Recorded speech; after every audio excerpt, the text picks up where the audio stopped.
नमस्कार भोपाल और दूरदर्शन न्यूज़ के इस मंच पर मैं मध्य प्रदेश के मुख्यमंत्री श्री मोहन यादव का बहुत-बहुत स्वागत करता हूं। और ये जो एक बातचीत आज होने वाली है, ये सिर्फ मध्य प्रदेश के लोग नहीं बल्कि पूरे देश के लोग आज सुनेंगे और ये जानेंगे कि मध्य प्रदेश को लेकर मुख्यमंत्री जी की सोच क्या है, उनका विज़न क्या है। 2 साल मध्य प्रदेश के लोगों ने इस शासन के देखे हैं और बाकी के जो समय है उसमें उन्हें और क्या-क्या उपलब्धियां और क्या-क्या विकास की योजनाएं देखने को मिलेंगी। तो आज मुझे लगता है कि बहुत ही दिलचस्प चर्चा आपके साथ आज रहेगी।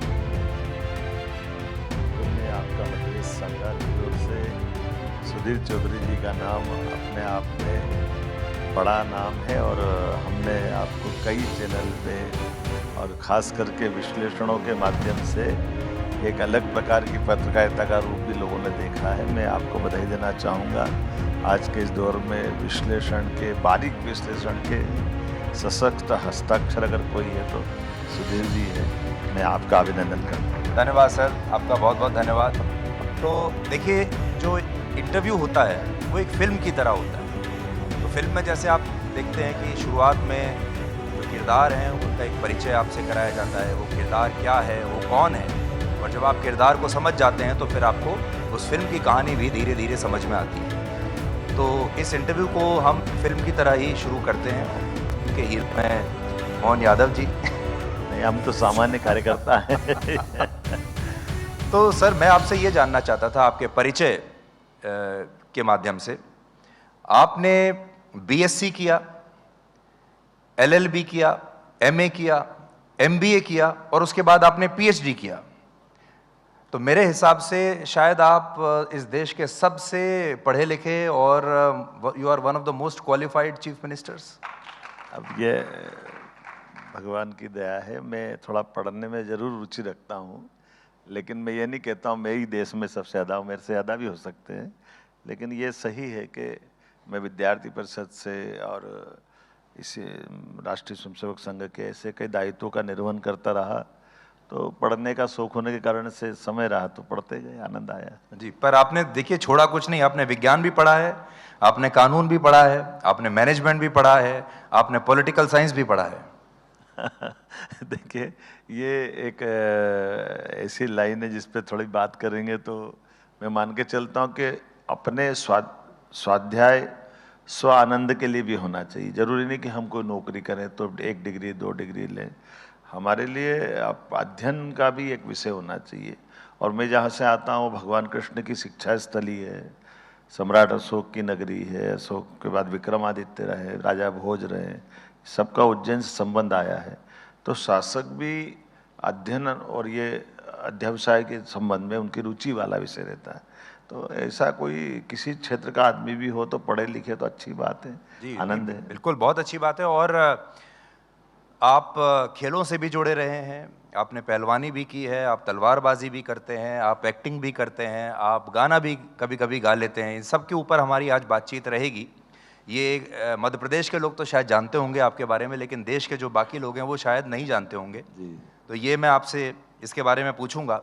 लेकिन अब प्रशासन की तरफ आते हैं। देखिए, जब आप पहली बार मुख्यमंत्री बने थे तो मैं आपके इंटरव्यूज़ देखा करता था शुरू में।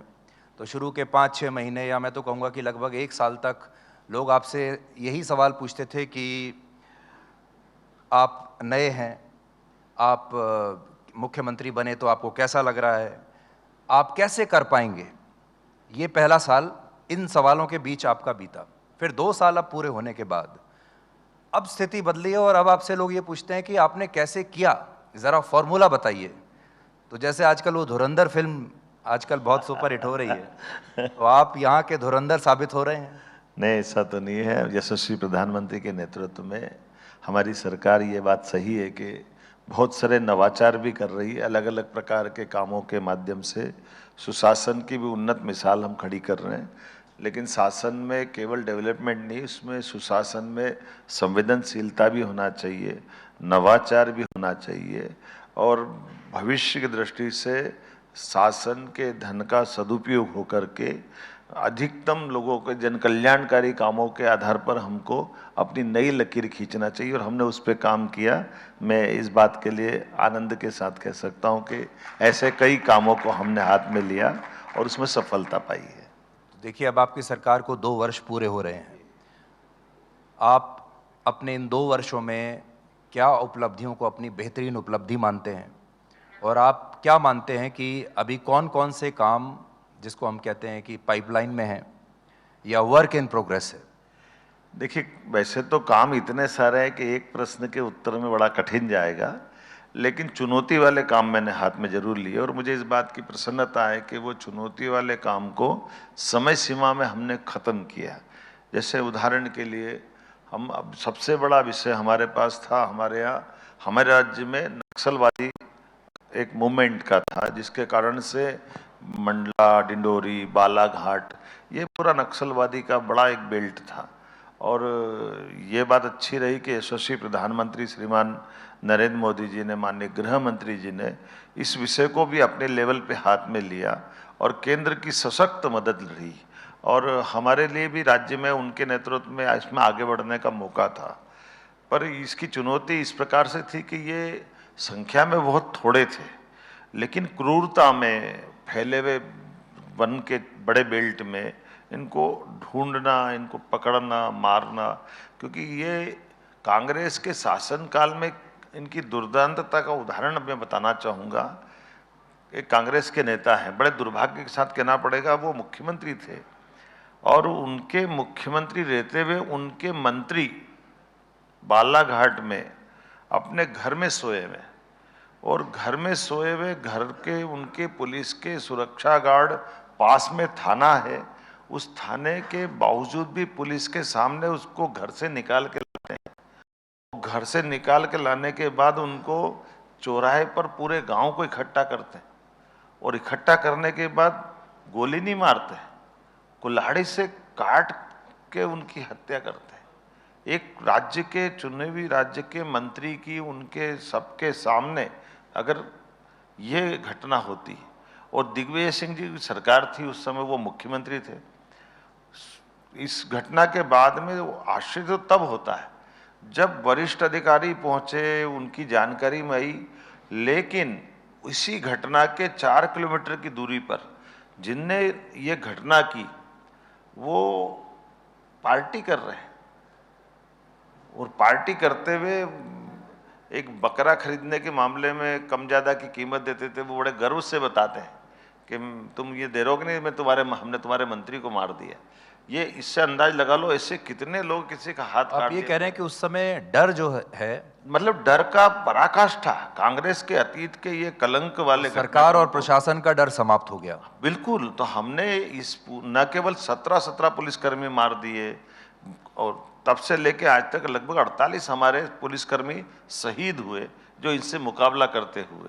लेकिन मुझे इस बात की प्रसन्नता है कि 11 दिसंबर 2025 को मध्य प्रदेश से लाल सलाम को आखिरी सलाम कर दिया, आउट हो गया हमारे से। जी, ये आपका बयान काफी चर्चा में रहा था कि लाल सलाम को आखिरी सलाम आपने कर दिया।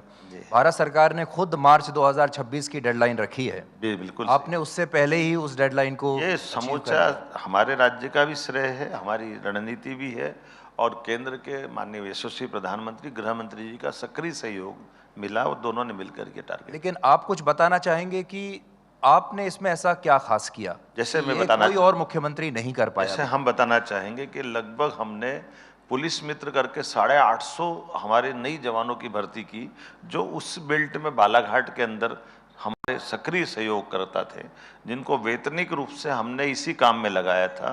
नीचे के लिए जो जो पाइपलाइन थी, जो व्यापारी सहयोग करते थे, जो बाकी नेता सहयोग करते थे, सब आइडेंटिफाई करके उन सब पे निगाह रखी। हमारे पूरे नेटवर्क सिस्टम को खड़ा किया, मोबाइल के नेटवर्क काम नहीं कर रहे थे, कई जगह हमारी मतलब आने जाने के मार्ग बहुत खराब थे, तो राह जो थी वो राह बनाने के लिए इस सब प्रकार के प्रबंधन के कम समय में इफेक्टिव रोल जहाँ से हो सकता है, जो हो सकता है, और तत्परता पूर्वक भूल से भी कोई गलत काम हो जाए तो उसको रिपेयर कैसे करते हैं। जैसे कभी कभी क्या होता है, सरकार के बहुत सारे विभाग हो जाते हैं और ऐसे में इन कन्फ्यूजन से भी बहुत दिक्कतें खड़ी होती हैं। तो ऐसे हमारे एक बार फॉरेस्ट के 2 कर्मचारियों को नक्सलाइट समझ करके बंदी बना लिया पुलिस ने, तो हमारे विभाग ने हड़ताल कर दी।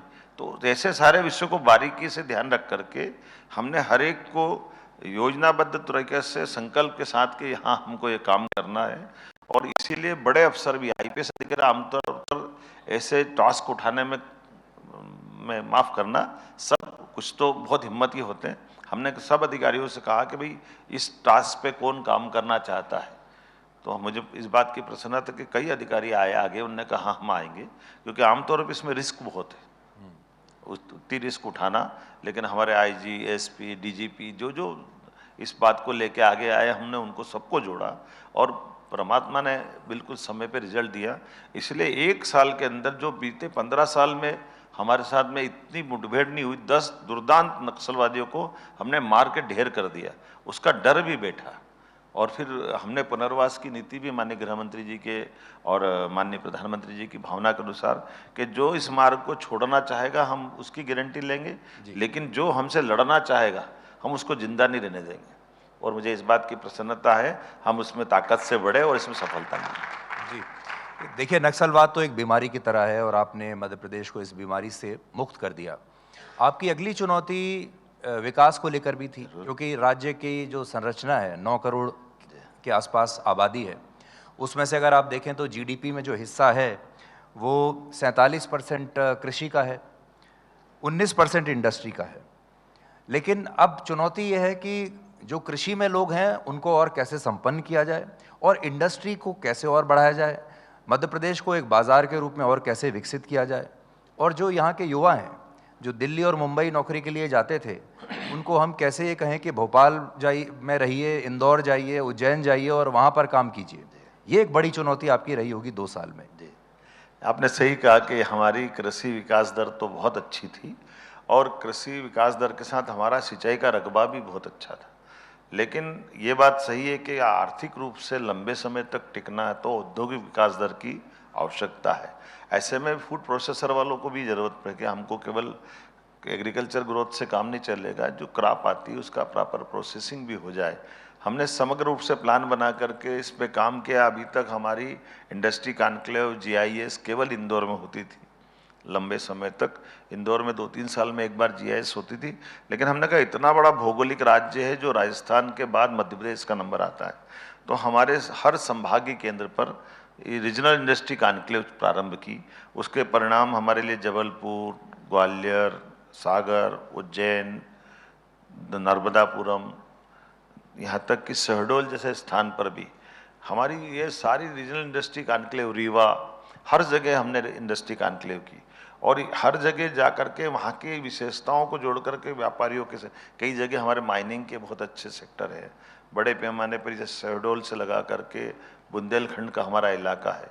तो ये यहाँ हमने इस प्रकार के निवेशकों को आमंत्रित किया। सरलीकृत व्यापार की व्यवस्था के लिए हमने अपना पर्याप्त लैंड बैंक बना करके और 28 पॉलिसियां लगाई कि जिसके कारण से सरलता से व्यापार व्यवसाय हो सके, बार बार चक्कर नहीं खाना पड़े। 30 दिन से भी कम समय में लैंड आवंटन का काम किया और केवल हमारे राज्य के अंदर संभागीय स्तर पे नहीं गए, बाकी भी देश के दूसरे हिस्सों में। जैसे उदाहरण के लिए हमने कपास से जुड़े हुए रेडीमेड गारमेंट्स के कारखाने खड़े किए। अब कपास का हमारा पूरा बेल्ट है, निमाड़, मालवा, तो ये हमारे 8 जिले हैं, लेकिन यहाँ का कपास उठ करके तमिलनाडु कोयम्बटूर जाता था, तो हम कोयम्बटूर में गए, वहाँ रोड शो किया, वहाँ के लोगों से कहा कि जो यहाँ दे रहे हैं वो हम सुविधा सब वहाँ देंगे, आप हमारे साथ धागा बनाइए, कपड़ा बनाइए, रेडीमेड गारमेंट्स पे काम करिए। ऐसे एक एक सब सेक्टर को पकड़ने का परिणाम ये निकला कि ये हमारी लगभग 7 संभाग के बाद जीआईएस हमने फरवरी में पहली बार भोपाल में आज़ादी के बाद, नहीं तो भोपाल में जीआईएस ही नहीं हुई थी, लेकिन वो न केवल जीआईएस सफल हुई, लेकिन तब तक हम 30 लाख करोड़ से ज़्यादा निवेश के अपने प्रस्ताव ले आए। माननीय प्रधानमंत्री जी ने उसका शुभारंभ किया। बल्कि आनंद तो यह आया कि हमारे यहाँ पर हमने टेंट और उस टेंट सिटी बना करके जीआईएस कराई, लेकिन लोगों को बहुत पसंद आया। पहली बार लोगों ने भोपाल देखा, बड़ा आश्चर्य भी लगा, लेकिन पूरे देश के स्वनाम धन्य उद्योगपति आए और परिणाम ये निकला। माननीय एचएम साहब ने समापन किया। अभी 25 समाप्त नहीं हुआ फरवरी से अभी तक, लेकिन 6.5 लाख के काम हमारे भूमि पूजन लोकार्पण होकर के आज लागू हो गए। और कल ही सौभाग्य की बात है, कल अटल जी की जयंती है। माननीय गृह मंत्री जी श्रीमान अमित शाह जी कल 2 लाख करोड़ के भूमि पूजन लोकार्पण मध्य प्रदेश की धरती से करने वाले हैं। अर्थात आमतौर पे जीआईएस का 10% नीचे उतरता है धरातल पर, तो वो सक्सेस माना जाता है, लेकिन हमारी ग्रोथ रेट 30% निकली है। ये हमारे मेरा अगला सवाल असल में मेरा अगला सवाल यही था कि ये देखिए जो इन्वेस्टर समिट वगैरह होते हैं, जी। ये इसमें बहुत मीडिया हाइप होता है और घोषणा करने के नाम पर लोग आते हैं, हजारों करोड़ रुपए के इन्वेस्टमेंट की घोषणा कर देते हैं, फिर बाद में पता चलता है कि उसमें से कुछ आया नहीं। 5 से 7% या 10% से नीचे नीचे लगभग उसका सक्सेस रेट रहता है। पर आपने जो 30% वो अचीव किया, ये आपने कैसे किया? और निवेशक मध्य प्रदेश में ऐसा क्या देख रहे हैं जो उन्हें बाकी जगह दिखाई नहीं दे रहा? देखिए, बहुत सरल बात है। कोई भी इंडस्ट्री लगाने वाला स्टेट होगा, वो अपने राज्य की अच्छी बातों को पहले संकलित कर ले और अपनी कमजोरियों को भी समझ ले कि उसकी कमजोरी क्या है। जब ये पूरी बात आप अध्ययन करके जाओगे तो सफलता 100% मिलेगी। जैसे हमारे संदर्भ में कहते हैं, मध्य प्रदेश के संदर्भ में, हमने मध्य प्रदेश के संदर्भ में ये देखा कि हमारे पास ये देश का मध्य में है, मध्य एमपी, और देश के अंदर इंडस्ट्रियल कोई भी घराना आएगा, वो अपने उत्पादन को देश में पहुंचाने के लिए उसको मध्य प्रदेश मुफीद रहेगा ट्रांसपोर्टेशन की दृष्टि से। तो ये हमारा पॉजिटिव है। फिर हमने बिजली सस्ती की, बिजली के साथ जमीन सस्ती दी। हमारा सब प्रकार की पॉलिसियों में सरलीकृत करते हमने कहा कि भाई ये इस जैसे उदाहरण के लिए अगर आप 100 करोड़ से ज़्यादा का निवेश करोगे तो विशेष स्पेशल पैकेज देने के लिए मुख्यमंत्री ने अपनी सब कमेटी बना करके उसमें प्रस्ताव रखना प्रारंभ कर दिए, ताकि हमारे कोई भी उद्योगपति अगर मध्य प्रदेश से जुड़ना चाहता तो वो खाली हाथ नहीं जाएगा, हर एक को हम जोड़ के रखेंगे। इसकी हर सप्ताह मीटिंग की, इसका प्रॉपर ध्यान दिया। हमारे देश में, देश के बाहर, विदेश में, हर जगह जहाँ जहाँ भी निवेशक है, हमने खुलेआम इस बात को अनाउंस किया। मैं केवल इतना ही बताना चाहूँगा, 2-4 राज्यों के तो मुख्यमंत्रियों ने मेरे को फ़ोन करके कहा कि अब हमारे यहाँ से क्यों ले जा रहे हो? हमने कहा ले नहीं जा रहा है हम तो ये कह रहे हैं कि आपके यहाँ भी काम करें, हमारे यहाँ भी काम करें, क्योंकि डरो मत। हमने कहा माननीय प्रधानमंत्री जी का शासनकाल चल रहा है, हम सब मिलकर स्वस्थ प्रतिस्पर्धा करें, अच्छा काम आपके यहाँ भी करे, लेकिन उद्योगपति काम बढ़ाए तो हमारे यहाँ भी आए। ये उसका परिणाम रहा कि बड़े पैमाने पर, जैसे केवल एक उदाहरण दूंगा, नर्मदापुर में हमारा एक संभाग है, पुराना होशंगाबाद बोलते थे, यहाँ हमने सोलर एनर्जी के दृष्टि से इसकी बैटरी ऑपरेट ऐसी इंडस्ट्रियों के लिए लैंड रखी। ये लैंड 200 एकड़ पहले ली थी हमने, और 200 एकड़ का तुरंत बुकिंग हो गई, अभी तो भूमि पूजन ही नहीं हुआ था, तो 400 एकड़ ली। 400 के बाद जब हमने उस दिन अनाउंस किया जहां हमारी इंडस्ट्री कॉन्क्लेव करना थी, उस दिन 800 कर दिया, 800 चली गई। तो अब इसके बाद क्या हो गया, अरे ये तो 800 ही चली गई, फिर 1000 एकड़ जमीन लेना पड़ रही। तो इसका अर्थ ये हुआ कि हमने तैयारी थी पर्याप्त लैंड बैंक की, तो लैंड बैंक भी बढ़ाते गए। फिर हमने इसका और आगे बढ़ गए। अभी माननीय प्रधानमंत्री जी ने, जब उनका, हम आभारी हैं माननीय प्रधानमंत्री श्रीमान नरेंद्र मोदी जी के, उन्होंने 75वां जन्मदिवस हमारे राज्य के साथ मनाया। ये हमारे लिए सौभाग्य की बात है, और उनके लिए वो यादगार बनाने के लिए हमने थोड़ा होमवर्क किया। वो होमवर्क ऐसा किया कि जैसे कपास का मैंने आपको उदाहरण दिया, माननीय प्रधानमंत्री जी ने लगभग 5 साल पहले एक योजना घोषणा की थी कि पीएम मित्र पार्क के माध्यम से हमारे रेडीमेड गारमेंट्स के, कॉटन इंडस्ट्रियों को पुनर्स्थापित करना चाहिए। तो मध्य प्रदेश ने धार के पास ये प्रोजेक्ट लगाने का ऑफर दिया। संयोग से ये 7 से लगना था, लेकिन 7 में से 6 भी उस तैयारी में नहीं आए। हमने न केवल उस प्रोजेक्ट को कंप्लीट करने के लिए माननीय प्रधानमंत्री जी को आमंत्रित किया, बल्कि उस दिन जितने भूखंड मिलना थे, ये देश का सबसे बड़ा है, हमने करीब करीब 99% सारे प्लाट बेच दिए, और समान रूप से दोनों काम कर रहे हैं। इधर हमारी अधोसंरचना के काम भी चलते जाएंगे, उधर इंडस्ट्री भी बनती जाएगी। इसमें 3 लाख लोगों को रोजगार मिलेगा, 6 लाख कपास के किसान परिवारों को लाभ मिलेगा। तो ये थोड़ी स्पीड प्रॉपर प्लान करने का लाभ भी मिला। आज हम थोड़ा मोहन यादव मॉडल को समझने की कोशिश कर रहे हैं कि ये आपका मॉडल कि जब आप मुख्यमंत्री बने, तो जैसे अभी आपने कहा कि हर राज्य की कुछ मजबूतियां होती हैं और कुछ कमजोरियां होती हैं। आपने सबसे पहले किस पर काम करना शुरू किया? आपने सबसे पहले ये देखा कि मेरी मजबूती क्या है, या आपने ये देखा कि पहले मैं कमजोरी निकालता हूँ क्या है और उसको मैं पहले एड्रेस करूँ? मतलब जब आप बैठे होंगे, आपने अपना एक रोड मैप बनाया होगा, तो आपने सोचा होगा कि कहाँ से मैं शुरू करूँ इसको। जी, जैसे ये आपने सही कहा, मैं जब मुख्यमंत्री बना उसके पहले 4 साल में शिक्षा मंत्री रहा हूँ। उसके 4 साल पहले मैं एमपी टूरिज्म कॉरपोरेशन का चेयरमैन रहा हूँ। उसके 8 साल तक मैं उज्जैन विकास प्राधिकरण का अध्यक्ष रहा हूँ। तो कमोबेश मुझे करीब करीब कई सारे विभागों का काम का अनुभव था, और ऐसे में मैंने जिस जिस जगह जो सीखा था उसकी कमजोरी सीएम रहते दूर की। जैसे मैं आपको बताना चाहूँगा, जब मैं शिक्षा मंत्री था तो मैं महसूस करता था कि शिक्षा मंत्री अपन है, लेकिन मेडिकल हमारे यहाँ के विभागों का मंत्रालय का ये हिसाब है, चिकित्सा शिक्षा मंत्री अलग होंगे और चिकित्सा विभाग अलग होगा। तो 2 मिनिस्टर क्यों होना चाहिए? दुनिया में ऐसा कहीं नहीं होता है, हमारे कई राज्यों में होता भारत में। तो हमने कहा एक ही मंत्री होना चाहिए, हमारे हॉस्पिटल का उपयोग मरीजों के लिए हो जाए और उसी से बच्चे पढ़ करके अपनी डिग्री पूरी करे तो आधे पैसे में काम हो जाएगा।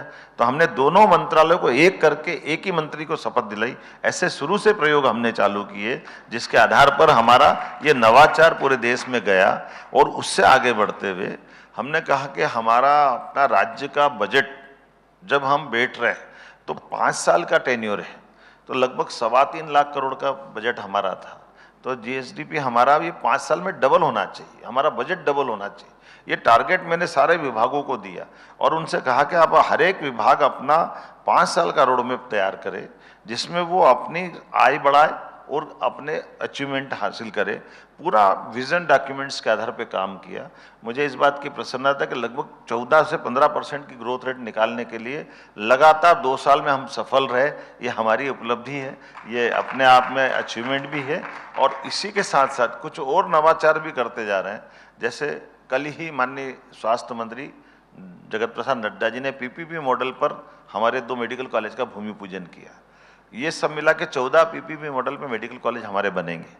अब इसका मैं केवल इतना फार्मूला आपको देना चाहूँगा कि हमारे 300 बेड का हॉस्पिटल है, जहाँ हमारे मरीज भी है, डॉक्टर भी है, पैरामेडिकल स्टाफ भी है, उनका इलाज हॉस्पिटल में चल रहा है। लेकिन वो लिमिटेड डॉक्टर, लिमिटेड सब्जेक्ट के हैं, बाकी चीज़ों के लिए मेडिकल कॉलेज में जो चाहिए। तो हमने कहा एक काम करो, ये हमारा हॉस्पिटल कोई पीपीपी मॉडल पे ले लेगा तो मेडिकल कॉलेज वो बनाए, हम हॉस्पिटल उसको 10 साल तक अपनी तरफ से देंगे। कुछ नहीं करना है, डॉक्टर, मरीज, कंपाउंडर, दवाई सब हम फ्री रखेंगे, वो हॉस्पिटल फ्री चलाते रहे। लेकिन मेडिकल कॉलेज के लिए जो जरूरी नाम से उसमें हॉस्पिटल वो अपना बता दें, और उसके लिए 25 एकड़ जमीन हम केवल 1 रुपये में दे रहे हैं उसको, वो अपना मेडिकल कॉलेज बनाए और हमारा परिवार काम हो जाए। अब इसका परिणाम क्या आ रहा है कि लगभग जो 3-4 हजार करोड़ का मेडिकल कॉलेज और पूरा कैंपस बनता है वो हमारा फ्री में तैयार हो गया, क्योंकि हमारा हॉस्पिटल तो काम कर ही रहा है, लेकिन वहाँ बच्चे पढ़ेंगे, लिखेंगे, आगे बढ़ेंगे तो बहुत सारा काम होगा। एक प्रयोग हमने और किया है, हमारे गवर्नमेंट मेडिकल कॉलेज में बच्चे जो पढ़ते हैं, जो नीट से निकलते हैं, उन बच्चों की फीस 3-4 लाख रुपए होती है, लेकिन प्राइवेट मेडिकल कॉलेज के बच्चों की फीस 15-20 लाख रुपए होती है। और वो बड़ी संख्या, हम मेडिकल कॉलेज बढ़ा रहे हैं। लेकिन हमको एक चुनौती है कि हमारा ट्राइबल का बहुत बड़ा बेल्ट है, गाँवों का बहुत बड़ा बेल्ट है। अब गाँव में डॉक्टर नहीं जाना चाहते और हम अपने डॉक्टर को पहुंचाना चाहिए। तो हमने कहा भाई नीट में जो गवर्नमेंट मेडिकल कॉलेज में बच्चे जाएंगे वो तो ठीक है, लेकिन जो बच्चे प्राइवेट मेडिकल कॉलेज में जाना चाहते हैं वो फीस नहीं है उनकी सब मिला के 70 लाख 80 लाख रुपए की फीस होगी 5 साल में। तो हमने कहा आपकी फीस हम आपको लोन दे देंगे, आप डॉक्टर बनो, अब हमारे यहाँ 5 साल नौकरी करना, लोन उतार देना, डॉक्टर बन के जीवन चले जाना। तो ये लगभग 20 मेडिकल कॉलेज में हम अपनी तरफ से ऐसे डॉक्टर तैयार कर रहे हैं जिनको उनकी योग्यता है, लेकिन पैसे के अभाव में वो फीस नहीं दे पा रहे। तो हम ऐसे कई प्रयोग करते करते अपने राज्य को समृद्ध कर। आपकी ये बात सुनकर मुझे ऐसा लगा कि एक तो कॉस्ट कटिंग को लेकर आपके पास कई नए आइडियाज़ हैं, फिर लिमिटेड रिसोर्स में कैसे आप नए प्रयोग करके काम कर सकते हैं। इसीलिए देखिए कहते हैं कि भारत पश्चिमी देशों से अलग है, हम यूरोप नहीं बन सकते क्योंकि हमारे पास संसाधन कम है।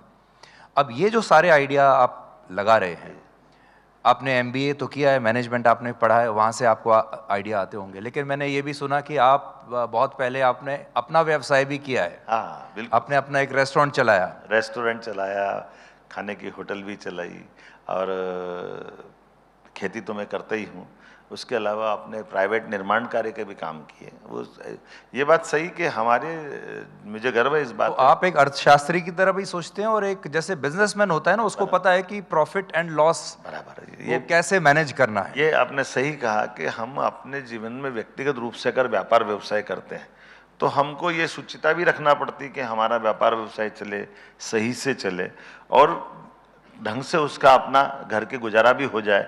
तो सरकार भी तो उसी भाव से, हम जब सरकार में आते हैं तो सरकार का अनावश्यक पैसा क्यों खर्चा होना चाहिए, सरकार के पैसे कैसे बचना चाहिए, हम उस पर ठोस काम कर रहे हैं। मैं आपको ऐसे बहुत उदाहरण दूंगा, आपको ध्यान में आएगा कि जैसे हमने कहा कि मैंने आपसे बातचीत में कहा कि लगभग हमारे बजट को डबल करना है। तो डबल तो करना है, लेकिन डबल करने के लिए हमको और कहाँ से पैसे बचाना है।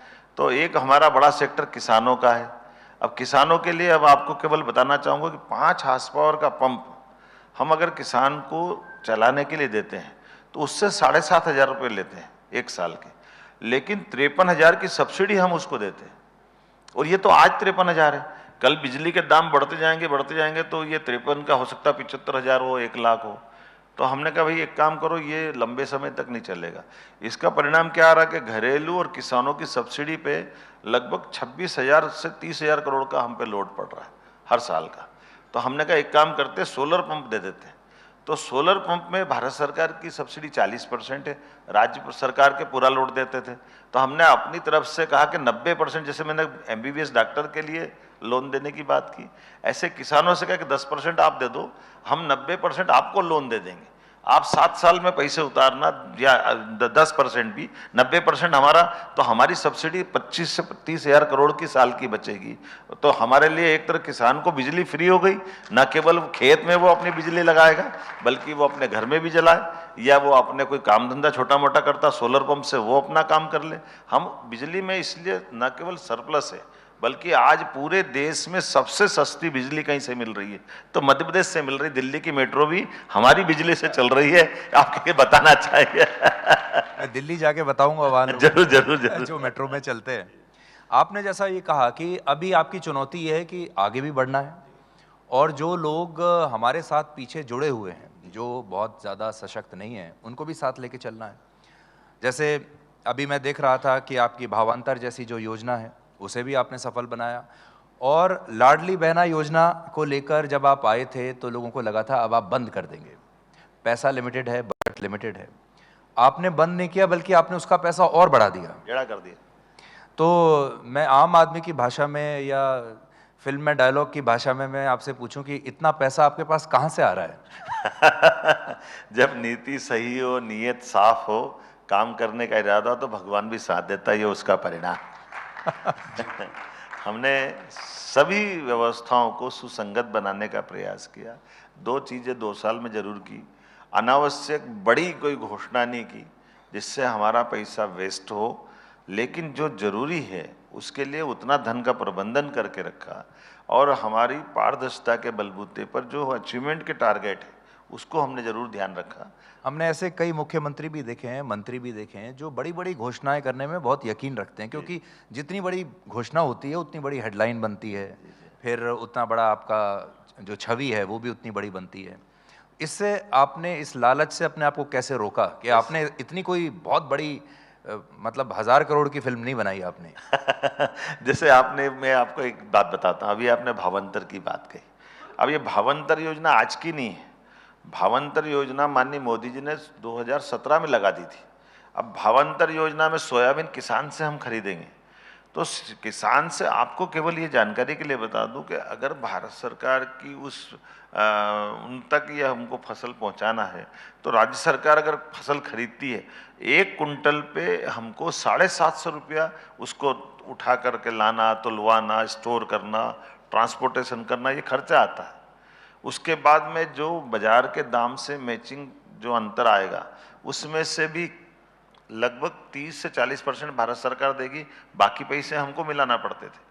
तो हमारे लिए एक बार की ये क्रॉप खरीदने में बहुत ज़्यादा खर्चा आ जाता था। तो इससे हमने बचते हुए हमने कहा भाई भावांतर योजना जो बाजार में उसको सही दाम दिलवा दें, और सही दाम दिला के जो MSP का अंतर है वो एमएसपी का अंतर हमारी सरकार दे देगी। इसका परिणाम क्या हुआ सुधीर जी कि हमारे पास लगभग 8,000 करोड़ रुपया इसी साल बचा लिया हमने, और किसान अलग फायदे में, हम भी अलग झंझट से अपना 1 रुपया 4 रुपए में चलाना, ये सबसे अच्छा तरीका जी। आप कह रहे हैं कि आपने घोषणा तो कोई बहुत बड़ी नहीं की कोई, लेकिन आपने अपना लक्ष्य बहुत बड़ा रखा है। और देखिए, मैं देख रहा था 2047 तक आप चाहते हैं कि 225 लाख करोड़ रुपए की अर्थव्यवस्था मध्य प्रदेश की बन जाए, और अभी हमारी अर्थव्यवस्था है मध्य प्रदेश की 16 लाख करोड़। तो इतना लंबा लक्ष्य आपने रखा, 22 लाख आप प्रति व्यक्ति आय करना चाहते हैं, अभी है हमारी लगभग 1.5 लाख। तो कैसे आप इसको करेंगे? बहुत सरल है, अभी आपको बताता हूं। जैसे मैं तो देखिए 2047 तक शायद नहीं रहूंगा, मैं आपको बता देता हूँ लेकिन आज आप रोड मैप जरूर बता सकते हैं। अभी बता देता हूँ। आप देखिए, जब हम बैठे तब हमने कहा कि हमारा 3.25 लाख करोड़ का बजट था। हमने कहा हम इसको 7 लाख तक, 7 लाख मतलब डबल करेंगे, 6.5 से 7 लाख कर। अब ये 5 साल में डबल हो रहा है। तो जब हम बैठे तब 1,42,000 का हमारा किसान व्यक्ति की आय थी। अब इसको 5 साल में डबल करेंगे तो ये हो जाएगी 7।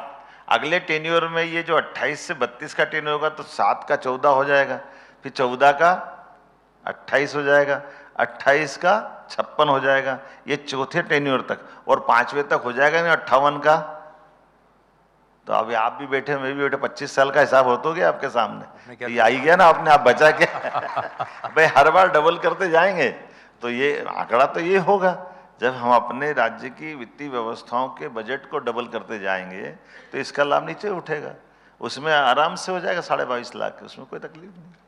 मध्य प्रदेश को एक टूरिज्म स्टेट के तौर पर भी आपने कोशिश की कि लोग आए यहाँ, पर्यटक आए, और इसको एक आप कहिए कि एक धार्मिक पर्यटन, सभी प्रकार के पर्यटन पे काम किया को लेकर भी जी। इसे लेकर अभी आपने 2 साल में आपकी क्या उपलब्धियां अभी तक रही हैं? और फिर इसके बाद मैं आपसे बात करूंगा बाघ के बारे में और चीतों के बारे में, क्योंकि इसे आप चीता स्टेट भी कहा जाता है। लेकिन पहले हम पर्यटन के बारे में बात करते हैं कि कैसे आप ये सुनिश्चित करेंगे कि हमारे देश के जो लोग हैं वो या तो हिल स्टेशंस पर जाते हैं, या फिर गोवा जाते हैं, या फिर अभी कहीं विदेश चले जाते हैं। अभी विदेश जाना भी कई जगह तो बहुत सस्ता हो गया है, उन्हें आप मध्य प्रदेश तक कैसे खींच कर लाएंगे? देखिए, ये अगर आपने टूरिज्म डिपार्टमेंट के आंकड़े देखे भारत सरकार के, तो उसमें उत्तर मिल जाएगा इस बात का। मुझे इस बात की प्रसन्नता है, केवल रिलीजियस टूरिज्म, धार्मिक पर्यटन की बात कर रहा हूँ, 2024-25 में सबसे ज़्यादा पर्यटक कहीं आए तो अकेले उज्जैन में 7 करोड़ से ज़्यादा आए, तिरुपति बालाजी से भी ज़्यादा अगर आए तो मध्य प्रदेश में आए। ये हमारे प्रबंधन की व्यवस्थाओं का परिणाम है। और सब मिला करके केवल रिलीजियस टूरिज्म नहीं, हमारे फॉरेस्ट टूरिज्म में, सब प्रकार के बाकी चीज़ों में पूरे देश में 26 करोड़ यात्री हमारे यहाँ आए। हमने अपनी होटल के, आप बताइए जो उनके प्रबंधन भी हम कैसे कर रहे हैं। मैं तो आपके सामने कह रहा हूँ, आप कोई 100 करोड़ की होटल लगाएगा तो हम उसको 30 करोड़ का अनुदान अपने तरफ से दे देते, सरकार की तरफ से। भैया होटल आपकी, कमाना आपको, लेकिन आपकी होटल से हमारे पर्यटकों की व्यवस्था हो जाएगी। इतना ही नहीं, हम उससे आगे बढ़ के वो जो आ रहे हैं, अगर वो एयरलाइंस आना चाहती है टूरिस्ट को लेकर के, तो प्रति सीट हम उनको वीजीएफ दे रहे हैं।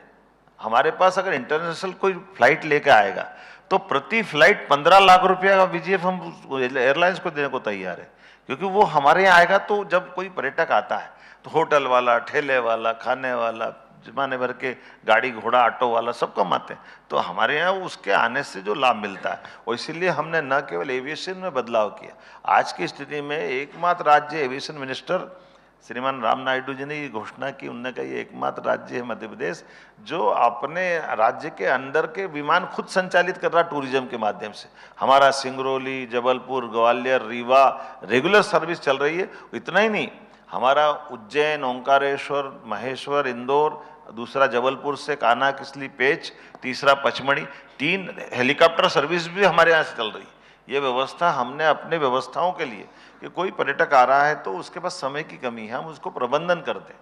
आज के ज़माने में जो सामान्य व्यवस्था वो तो वैसे होना चाहिए, लेकिन अगर किसी के पास समय की कमी है, और इतना ही नहीं, आज तो आप कभी समय मिले यहाँ के बाद तो आपने डल झील में शिकारा में बैठे होंगे। जी बिल्कुल, बैठे हैं। बैठे हैं। तो जो डल झील की क्या विशेषता है? पानी में शिकारा तो चलता है, तो हमने बड़े तालाब में चला दिया भोपाल में शिकारा, आप यहाँ आके आनंद लेना। आज हम जरूर जाके देखेंगे। हमने कहा कि भाई शिकारा झील में चलता है, तो वहां तो बर्फ में वो जम जाती है, तो क्या करेंगे?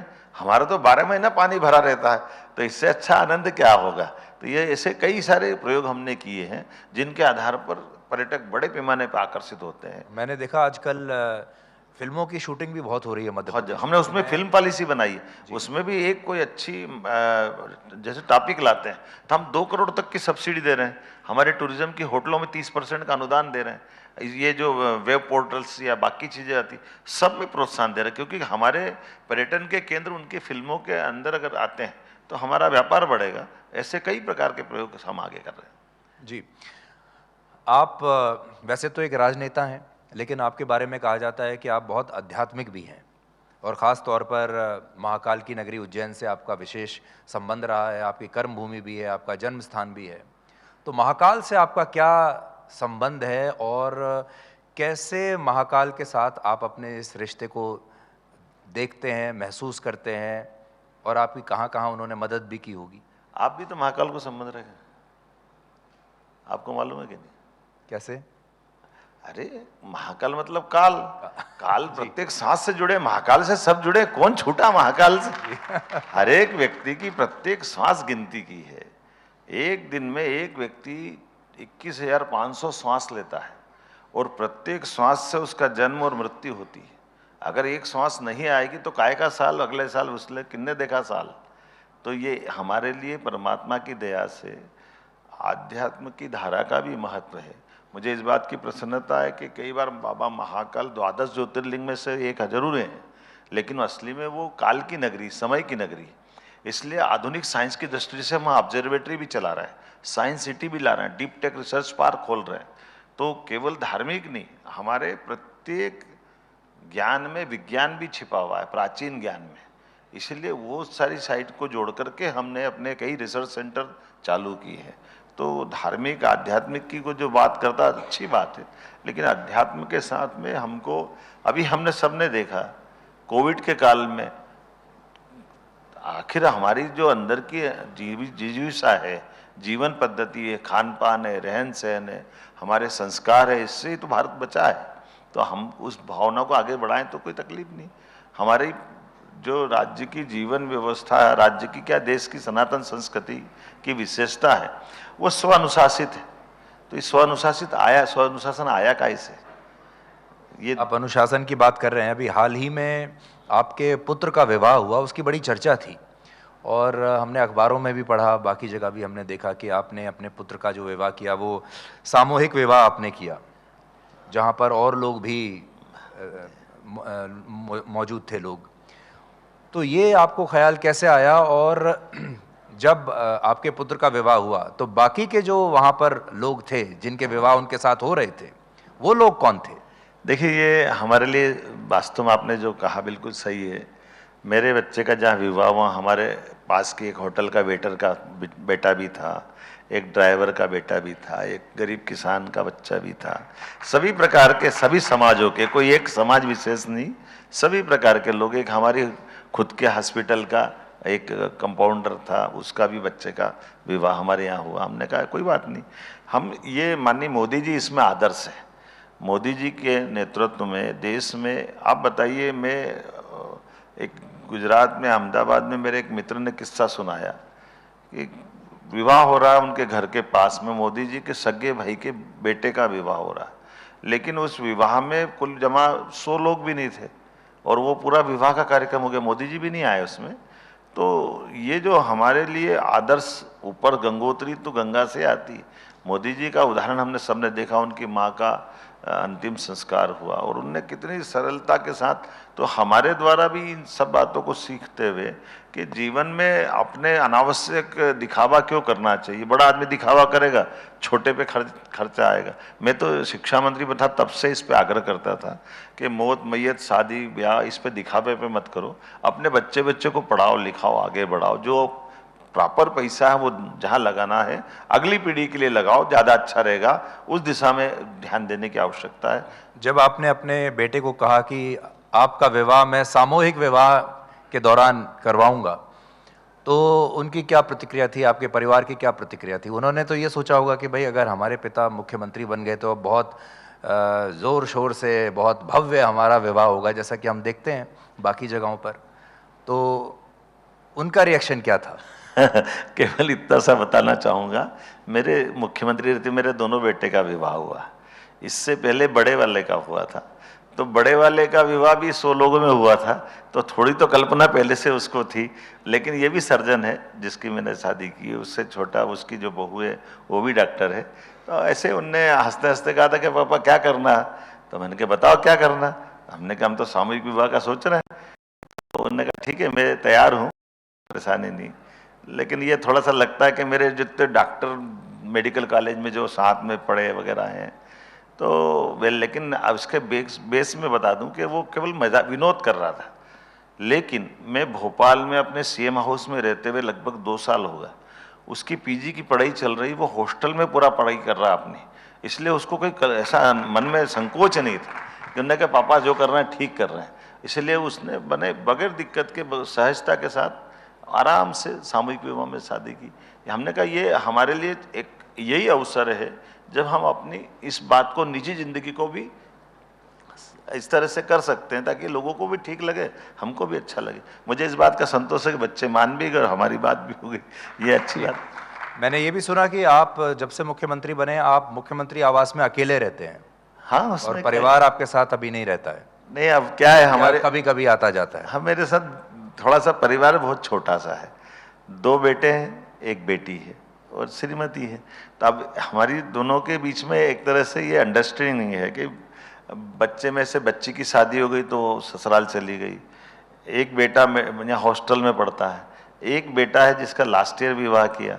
तो अब विवाह में मुख्यमंत्री बना उसके 2-3 महीने बाद ही हुआ, तो नई बहू आई और वो घर में रखना है, तो श्रीमती ने कहा कि आप अपना काम करो, मैं मेरा काम कर लेती थी, बहू को भी संभाल लेंगे, परिवार को भी रख लेंगे। तो ये अच्छी बात है, इसमें कुछ गलत नहीं है। जी मुख्यमंत्री जी, आपके स्टेट को, मध्य प्रदेश को टाइगर स्टेट भी कहा जाता है जी। अब हम आजकल आप जानते हैं कि चीते हों, बाघ हों, सबका हिसाब किताब रखा जाता है, गिनती उनकी रहती है कि कितने बढ़ रहे हैं, पॉपुलेशन कितनी उनकी कितनी घट रही है, तो उनकी मृत्यु भी हो रही है और बढ़ भी रहे होंगे। लेकिन आप इस मामले में मैं अपनी क्या उपलब्धि मानते हैं? मैं इसको इस तरह से लेता हूं कि राज्य के मुखिया को केवल इंफ्रास्ट्रक्चर पे काम कर दे ऐसा नहीं, उस राज्य की जो विशेषता है उसमें प्रत्येक पे काम करना चाहिए। मुझे इस बात की प्रसन्नता है कि मध्य प्रदेश में वन का भी घनापन भी है और वन्य संपदा भी भरपूर है। उसमें सबसे बड़ी हमारी खासियत, सबसे अच्छा हमारा राज्य टाइगर के मामले में जाना जाता था। लेकिन टाइगरों के साथ बीते समय में जब टाइगर अभयारण्य की बात आई थी तो हमारे यहाँ 2 नए टाइगर रिजर्व हमने बनवाए, एक अकेला भोपाल में। यहाँ भोपाल की हालत तो ये है कि लगभग 150 से 200 टाइगर भोपाल के आसपास में रातापानी के पास घूमते हैं। आप अंदाज लगा लेना कि कई सड़क पे दिन में मनुष्य घूमता, रात को टाइगर घूमता है हमारे इस राज्य के अंदर। लेकिन इनके प्रॉपर प्रबंधन को लेकर के 2 टाइगर रिजर्व हमने, एक डॉक्टर विष्णु श्रीधर वाकणकर के नाम पे डिक्लेयर किया और एक माधव नेशनल पार्क, जहां आज़ादी के पहले टाइगर थे अब खत्म हो गए थे, तो वहां हमने टाइगर चालू किया, माननीय सिंधिया जी के कॉन्स्टिट्यूंसी का हिस्सा है। अब हमारे यहाँ आज की स्थिति है कि पूरे देश में सबसे ज़्यादा टाइगर कहीं है तो मध्य प्रदेश में है और हमने इस पर बहुत काम किया है। अब तो कई राज्यों को दे रहे हैं। कल ही 2 दिन पहले हमने राजस्थान को एक हमारा बाघ दिया है, पेच अभयारण्य से उठाकर एयरफोर्स के हेलीकॉप्टर से ले गए। ऐसे लगातार, लेकिन इसके साथ जैसे आपने टाइगर में, वल्चर में, घड़ियाल में, मगर में, और अब तो चीता का प्रोजेक्ट हमारे यहाँ 2023 में माननीय प्रधानमंत्री जी ने एक 22 में 20 चीते लेके आए थे अफ्रीका से, नामीबिया से, और वो 20 का परिवार बढ़ते बढ़ते 32 हो गया हमारे यहाँ, और 32 के बाद 8 अभी माननीय महामहिम राष्ट्रपति जी का दौरा हुआ तो 8 आने वाले हैं। तो चीता के लेकर के ये हमारे लिए पूरे दुनिया का एक नया प्रयोग हुआ है। चीते जिस जिस धरती से खत्म हो गए फिर पुनर्वसाहट नहीं हुई उनकी, मुझे इस बात की प्रसन्नता है कि मध्य प्रदेश में न केवल बसे परिवार बढ़ा, बल्कि सफलता के साथ हम आगे बढ़ते हुए एक श्योपुर के बजाय श्योपुर, गांधी सागर और इसी जून से हम नौरेदही 3 चीता अभ्यारण्य चालू करने वाले हैं, एक एक क्षेत्र में लगातार। लेकिन ये वन्य जीव नहीं है, इससे हमारे बड़े ग्रामीण अर्थव्यवस्था बदल रही है, हमारा होम स्टे बढ़ रहा है, गाँव के अंदर लोगों की आय बढ़ रही है, सब प्रकार के दूसरे भी हमारे यहाँ वन्य जीव को जो चिंता करने वाले लोग, उनकी साथ सहानुभूति भी जुड़ रही।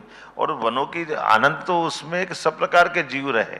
कभी आप अभी गए कि नहीं गए देखने? नहीं, मैं नहीं जा पाया अभी। आप देखना आनंद के साथ, जब आप जीप से घूमते हमारे अभ्यारण्य में जाएंगे, टाइगर अपनी मस्ती करते, कई बार आपकी गाड़ी के पास से जाएगा, आपको गाड़ी रोकना पड़ेगी, लेकिन वो ना आपको परेशान करेगा ना वो उसके पर्याप्त शिकार है। तो हम जो एक साथ एकजुटता के साथ जियो और जीने दो की जो केवल शब्द सुनते हैं, उसका साक्षात नजारा अपने जंगल में देख सकते हैं, मध्य प्रदेश की धरती पे देख सकते हैं। हमें इस बात की प्रसन्नता है। जी, मध्य प्रदेश एक ऐसा राज्य है जहाँ, जैसा आप बता रहे हैं, देखिए वन भी हैं, जंगल भी हैं, टाइगर भी हैं, चीते भी हैं, और वहीं से बीच में से मेट्रो भी जा रही है। तो अब भोपाल में भी मेट्रो शुरू हो गई। अब भोपाल के लोग भी ये पूछना चाहते हैं कि भाई हमारे यहाँ भी अभी हमें मुफ्त में मेट्रो का लाभ मिलेगा या कैसे होगा, और बाकी के कौन से ऐसी जगहें हैं जहां आप इस तरह के बड़े इंफ्रास्ट्रक्चर के बारे में सोच रहे हैं? देखिए, पूरे प्रदेश के लिए हमने प्लान किया है, मेट्रो नहीं, मेट्रोपॉलिटन सिटी पे भी हम काम कर रहे हैं। जिस प्रकार से शहरीकरण बढ़ रहा है, शहरीकरण के लिए सुनियोजित प्लान के लिए अभी हमने 6 जिलों का इंदौर, उज्जैन मेट्रोपॉलिटन एरिया पे काम किया। जून में माननीय प्रधानमंत्री जी से मेट्रो ट्रेन जून में इंदौर में चालू कराई थी। अभी भोपाल में माननीय प्रधानमंत्री जी का संदेश आया और माननीय मनोहर लाल खट्टर जी ने उसको झंडी दिखाई, तो यहाँ मेट्रो ट्रेन चालू की। लेकिन राजधानी को भी हम 6 जिलों से जोड़ करके मेट्रोपॉलिटन एरिया पे जा रहे हैं। साथ में ग्वालियर और जबलपुर अगले इस साल में वहाँ मेट्रोपॉलिटन एरिया बना रहे हैं। इंफ्रास्ट्रक्चर पे भी हम ठोस काम कर रहे हैं, ग्रीनफील्ड हाईवे से लगा करके सभी प्रकार के संसाधनों से सब क्षेत्रों में बराबरी से आने वाले 2047 तक मध्य प्रदेश एक सशक्त राज्य के नाते से सभी क्षेत्रों में समान रूप से काम करे। यहाँ तक कि हमारे जो कॉरिडोर हैं, हमारे 5 अलग अलग टाइगर रिजर्व हैं, इनके लिए भी जोड़ करके एक हमारा कॉरिडोर बन रहा है, जिसपे वाहन से भी हम अपने लोगों को बगैर वन्य जीवों को परेशान करे आवागमन की सुविधा देने जा रहे हैं। तो ये जो 55 एक्सीलेंस कॉलेज खोले, जो बच्चे युवा हैं उनको अपनी नई शिक्षा नीति के बलबूते पर उनका अपना निर्बाध रूप से शिक्षा अध्ययन पूरा हो। लगभग हमारे सभी इंजीनियरिंग कॉलेज गवर्नमेंट में हम आईटी पार्क खोल रहे हैं ताकि बच्चे पढ़े भी और रोजगार भी मिले। हर एक क्षेत्र में बराबरी से महत्ता देते हुए कोशिश कर रहे हैं कि उसका लाभ मिले। जी, हम जब शुरू में बात कर रहे थे, आपने संगठन में भी काम किया है, आपको लेजिस्लेटिव एक्सपीरियंस भी है और आपको प्रशासनिक एक्सपीरियंस भी है। अभी मैं आजकल बीजेपी में भी जो कुछ चल रहा है, हम ये देखते हैं कि जो जनरेशनल शिफ्ट बीजेपी में हमें देखने को मिल रहा है, तो उसमें जो नए नेताओं की जो तलाश है, उसमें यही चीज़ देखी जाती है कि संगठन का तजुर्बा हो, लेजिस्लेटिव एक्सपीरियंस हो और प्रशासन का भी तजुर्बा हो। आप अपने आप को इन तीनों मापदंडों पर क्या बिल्कुल खरा उतरता हुआ पाते हैं, और आपको ऐसा लगता है कि ये एक बहुत, आपकी जो एक शैली अभी आपने विकसित की है, ये बीजेपी के आगे भी भविष्य में काम आएगी? देखिए, मैं इतना ही जानना चाहता हूँ कि मेरे, अगर आप पॉलिटिकल लाइफ में देखोगे, जब से मैं सामाजिक क्षेत्र में काम कर रहा हूँ, तो लगभग 1982 में मैं पहली बार जॉइंट सेक्रेटरी बना साइंस कॉलेज में, 1983 में यूनिवर्सिटी प्रेसिडेंट बना, तो लगभग 2002 तक मैं लगातार 20 साल अलग अलग संगठन के सारे कामों को करते करते अखिल भारतीय स्तर पे काम किया। तो लगभग 20 साल मैंने वो काम किया और 20-22 साल से अभी इस प्रशासनिक काम कर रहा हूँ। अब आप नंबर दे दो जिधर देना हो, दोनों बराबर का हिसाब है, इधर से उधर कोई अंतर नहीं है। आपको, आपके जो पुराने साथी हैं पार्टी में, वो मोहन पहलवान कह के भी बुलाते हैं, क्योंकि आप रेसलिंग से जुड़े हुए हैं। आप रेसलिंग एसोसिएशन के प्रेसिडेंट भी हैं, आप स्टेज पर एक्टिंग भी कर लेते हैं और आप गाना भी गा लेते हैं। ये जो सारे आपके गुण हैं, क्या ये भी प्रशासन में और राजनीति में काम आते हैं? देखिए, ये आप इसको ऐसे मत लीजिए, इसको ऐसे ले लीजिए। हमारे जो पुराने शिक्षा दीक्षा के पद्धति का सिलेबस क्या था, आपने देखा क्या? आप बताइए, भगवान कृष्ण का जीवन देखो, 64 कला, 14 विद्या, चारों वेद। भगवान अपने लिए आदर्श रूप में आते कि नहीं आते? अगर उनको लगता कि भस्मासुर अगर वो सिर पे हाथ रख के सबको भस्म करेगा, तो भगवान कृष्ण ने कितना बढ़िया अभिनय करते हुए मोहिनी रूप धारण करके संकट से निवारण पूरे संसार का किया। ऐसे में हमारे द्वारा व्यक्तिगत कोई कला सीखना, आनंद के साथ रहना। लेकिन मैं एक जरूर, आपने विषय निकाला वो जरूर बोलना चाहूँगा कि हमारे अभिनय की दुनिया केवल फिल्मों से नहीं, फिल्म तो बहुत अच्छी बात है, लेकिन नाटकों के माध्यम से भी हम सब प्रकार की शिक्षा दे सकते हैं। उस पर जरूर काम करना चाहिए। और मैंने कई विषयों पे काम किया, राजा भोज पे किया, विक्रमादित्य पे किया, हमारे कई आदर्श ऐसे ऐतिहासिक पात्रों पे किया। आपकी जानकारी के लिए बताऊं, हम राजा भोज की नगरी में बैठे हैं। राजा भोज के जीवन में, उनके राज्य शासन में उनका राजत्व जगाने के लिए एक नाटकीय इतिहास बना था। जैसे विक्रमादित्य ने अपने शासनकाल में वीरता में बेताल की कहानी जोड़ी, आपने उनके पिता की भूमिका भी की थी। उनकी पिता की भूमिका की थी, क्योंकि विक्रमादित्य ने इस देश से तमाम विदेशी आतंकवादियों को, आतताइयों को भगाने का काम किया और सुशासन की स्थापना की। 1000 साल पहले राजा भोज के जीवन काल में भी उनके अग्रभाता मुंज का जब मृत्यु हुई थी, और मुंज को जिस प्रकार से विभत्सता से मारा गया था, उस पे राजा भोज थोड़े लिखने पढ़ने वाले थे, थोड़े से ये अपने उस भाव को जगा नहीं पा रहे थे। तो उनके सामने एक नाटक का मंचन किया गया, और उनके आधार पर जब राजा भोज ने अपनी उस युद्ध में जाकर के पराक्रम दिखाया, तो वो युद्ध का इतिहास हमको आज भी गौरवान्वित करता है। कहावत सुनी होगी, कहाँ राजा भोज और कहाँ गंगू तेली। ये क्या है? ये कहावत ही गलत है। अच्छा, आपको जानकारी है कि नहीं? आप बताएंगे आज? ये कहावत कहाँ राजा भोज का गांगू जो बताते हैं, असली में राजा भोज ने एक साथ गांगे और तेलप, 2 बड़े बड़े राज्यों से अपना युद्ध किया, और उस युद्ध में दोनों को पराजित किया। तो पूरे देश में कहावत चल गई, कहाँ राजा भोज, कहाँ गांगे तेलप। अच्छा। वो धीरे से अपभ्रंश करके आ गई। तो कहाँ पूरा पराक्रम पुरुषार्थ की बात है, और थोड़ा सा इसका अपभ्रंश हुआ। तो मैं मान के चलता हूँ कि अभिनय से, नाटक मंचन से, ये हमारी पुरानी पद्धतियाँ, इस पर सबका आनंद लेना चाहिए। मुझे इस बात की प्रसन्नता, मैं सब में आनंद लेता हूँ। आखिरी सवाल मेरा ये है कि अगले साल, अभी आपको 2 वर्ष हुए, अगले साल जब हम मान लीजिए इसी समय दिसंबर में आपका 3 वर्ष पूरा होने पर जब इंटरव्यू करेंगे, तो अगला 1 साल का या 2 साल का आपका लक्ष्य क्या होगा? बहुत सरल है। जैसे हमने पहला चालू किया 2024 में महिला वर्ष के रूप में बहनों के लिए लगातार काम किया। इस साल उद्योग और रोजगार वर्ष किया। अगला साल हम कृषि वर्ष घोषित करने वाले हैं, कृषि आधारित उद्योग और तमाम प्रकार के एग्रीकल्चर के लिए।